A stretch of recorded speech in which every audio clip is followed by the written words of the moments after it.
Hi, my name is Rona and this is my gorgeous daughter Molly. As this is Congenital Heart Defect Awareness Week, I'm going to share Molly's heart journey so far, and hopefully it will inspire some new parents and educate some of you about congenital heart defect. We found out we were expecting and announced it at Joshua's second birthday.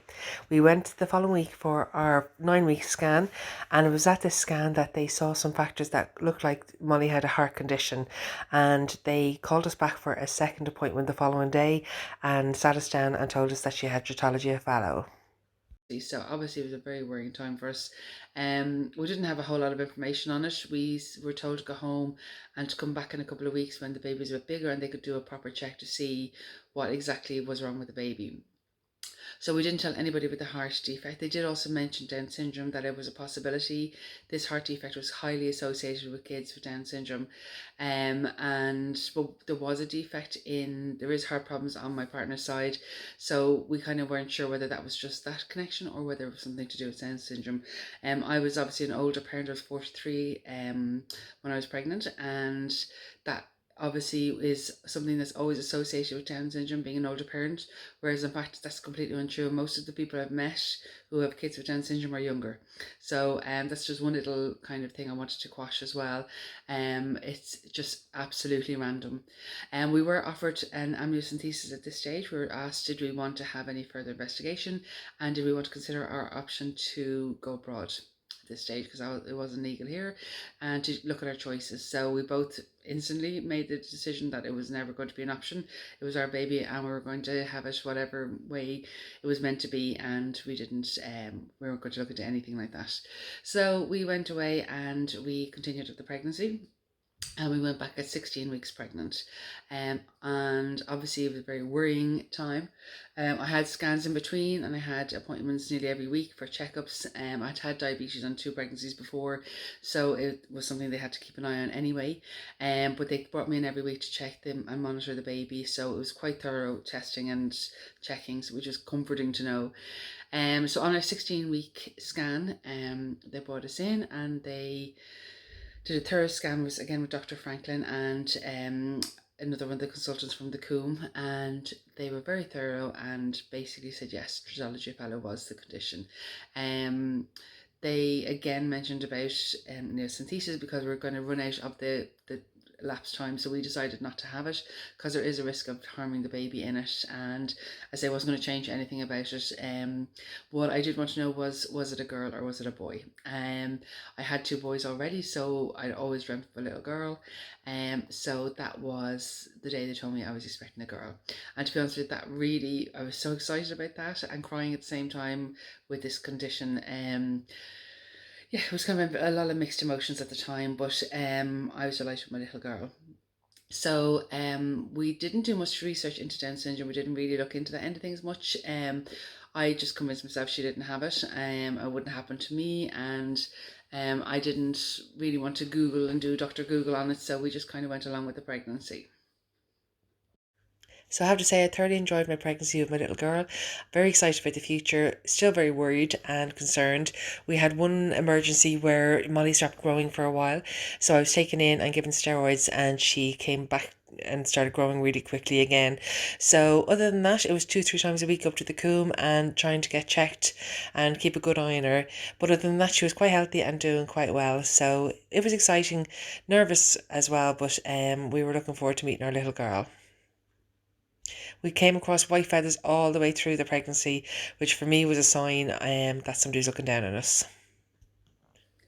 So as the birth approached, we were warned that we would have a cardiac team ready up, standing waiting. We would also have a diabetic team waiting because I had gestational diabetes, and that the baby would probably be taken straight off us and could be born blue, and could be a lot of reaction at the birth, and to prepare myself that she would probably be rushed to ICU. So we had our heads around that. We did tell everybody about the heart condition and the risk of Down syndrome about a week beforehand. Again, she was showing some signs of Down syndrome, but not all of them. So we kind of still stayed hopeful at the time that she wouldn't have it. but we were more concentrating on the heart condition, just get through the pregnancy. I did. So the week before I was due, they decided to bring me in and induce me, and they said it'd be just safer to have the team ready to go rather than leaving it to an emergency situation.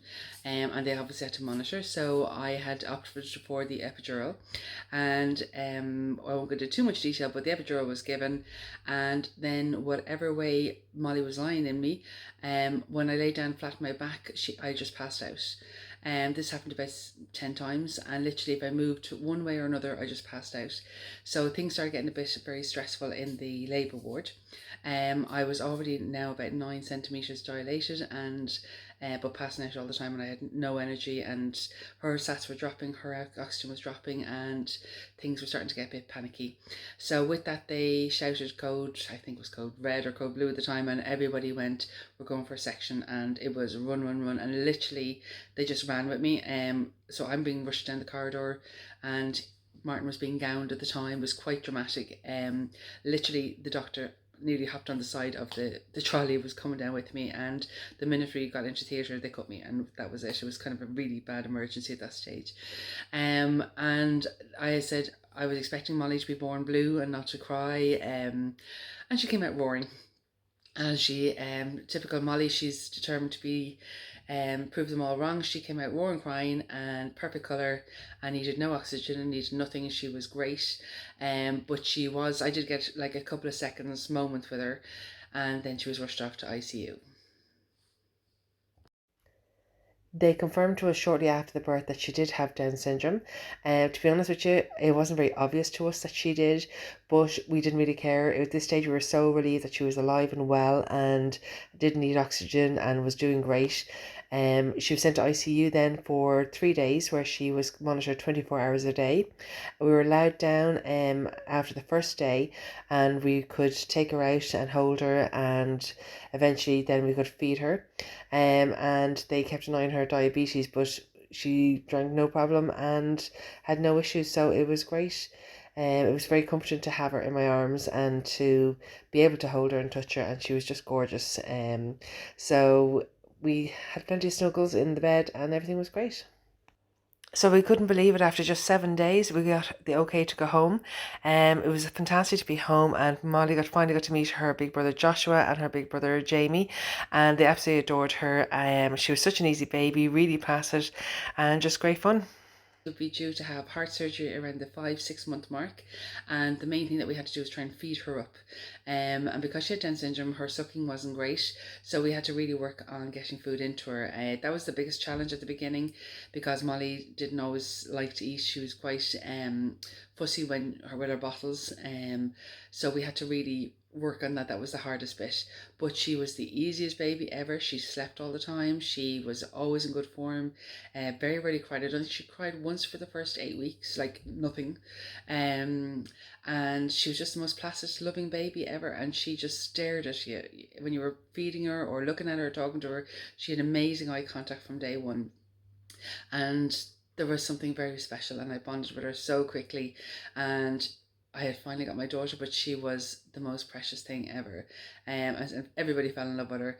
So it was around this time that I started her Facebook page and her Instagram page, and she started getting a lot of attention, and even got to be on TV and loads of newspaper articles. I became an advocate for Down syndrome, and her page got a lot of press and a lot of activity, and Mal became an instant sensation. And she was approached by 5 different brands internationally who wanted her to be a bow rep or clothes rep. So she started her little modelling career then. Molly attended weekly checkups and echoes on her heart to see how she was doing. She had an echo, an ECG, and blood tests done on nearly a weekly basis. But at 5 months, they decided the time was right, and she got prepped for her heart surgery. The night before the surgery, I gave her a final bath, and this to me was one of the hardest bits, as it was the last time I was going to see her without a scar. So we were checked into the cardiac unit in Our Lady's Hospital in Crumlin, and I have to say the facilities there are amazing. We had so much space, wardrobe space, and lots of rooms, so it was quite comfortable to be staying there. And our little superhero got dressed up, ready to go, gowned, and went down to theatre. So without a shadow of a doubt, the hardest thing we've ever had to do is hand our baby over to a surgical team. It's the walk of dread, and it is the most horrible experience of walking in and handing your baby, who at this stage has had an anaesthetic, who's just limp, into the arms of surgeons and doctors. It's probably the day I'll never forget. So we were told to expect Molly to be out in about 7 hours, that they'd ring us probably every hour and a half, and update us. So rather than hanging around the hospital, which we were kind of warned is a long, long day, we decided to go off and be positive, and we went to Libby Valley and just started to do some shopping.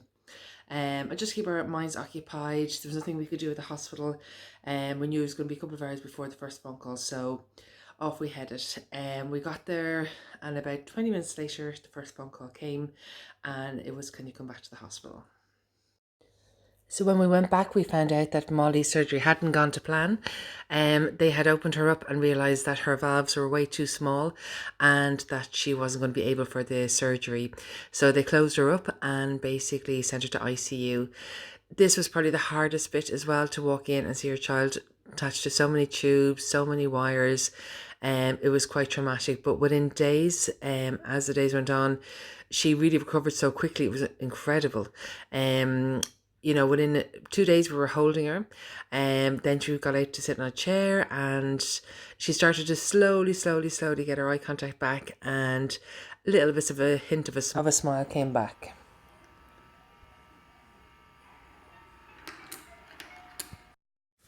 So after just 7 days from her open heart surgery, we got the all okay that Molly could go home.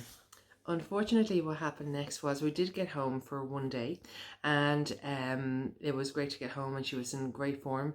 But unfortunately, the following day she started vomiting diarrhea, and she was rushed back to hospital, and she was diagnosed with the rotavirus, which is a severe gastric bug, and she was in isolation, and we were actually kept in for a month.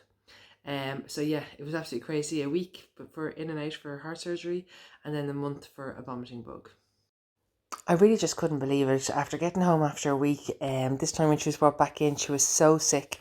Because of the infection that she had, she ended up getting an infection in the wound, which ended up opening up again, and they had to bring her back to theatre and clean it out and re-sew it up. So it was just, she was just so ill and so pale and so lethargic. It was shocking after being so well after surgery. It was hard as well, being away from family, being away from the other kids, who didn't really understand what was going on. Just even put a bit of makeup on in the morning was just a chore to try and make yourself feel good. You become so isolated in there. I was very lucky with family who used to bring me in takeaways and, try and make things fun for me. Even my birthday came and went, and they brought me in cake and stuff. So it was nice to have people coming in to see you. And I really learned too, my friends, where I had strangers come in and give me a few hours break. So yeah, I learned to my friends where thankfully then a few weeks later, Molly got home and she was absolutely perfect. So we were some of the lucky ones. So for the next 6 months, we had to keep Molly as healthy as possible. She got flu injections and she had regular checkups, keeping an eye on her heart. We had look like ECGs, echoes, blood tests done nearly every week, and they measured her sats and just made sure she stayed healthy. They wanted her heart to grow a little bit more so that they could actually do the surgery properly on her. So then it came to late November, and the same year, 2017, and we got the call to say her surgery date was the following week. I'm sure you can imagine how nervous we were for her going down for this second surgery, but we stayed in the hospital this time. We didn't go off shopping, and we got the call 7 hours later to say she was finished surgery, and it was a complete success. They had done what they wanted to do. Her heart was in great condition, and she spent the next 3 days in ICU, and she did amazingly and got stronger and stronger by the day. I always judge Molly how well she was by her smile, and after 4 days her smile started coming back. She came back to herself, and we had a great team down the hospital who gave us loads of attention, and literally within 7 days Molly was given the okay to go home, and we went home 7 days after her second heart surgery.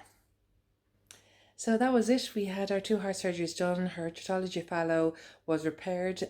She still has a small valve on the right hand side. Her pulmonary artery is quite small, so she will be monitored as she grows older. She's had 2 heart stents put in so far, and she's due to have some more very soon. She's now 3.5, but she's perfectly healthy. She's doing great. She's never really sick, and she's in great form. So we've been very, very lucky. I know some of the mums who we met back then are still in the hospital now with their beautiful kids, and some of them won't probably ever get to leave the hospital. And I'm so grateful every day that Molly's journey was so good, and so easy compared to other people's. So I'm grateful for that. I'm so grateful to the team of doctors and nurses and staff, down to the canteen girls, down to the cleaners who kept us company, who supported us and brightened up our day every day, as well as giving the confidence in their amazing skills and their personalities in dealing with parents. I have to say, it made all the difference to mums and dads like us. So yeah, she's due to have stents in soon. Other than that, she just gets 6 monthly checkups, hopefully going to a year this year, and hopefully will never need surgery again. Just stents as she gets older, but they are done through a cath and not done actually through surgery anymore. So hopefully that's the last time I'll have to share those pictures of Molly in open heart surgery.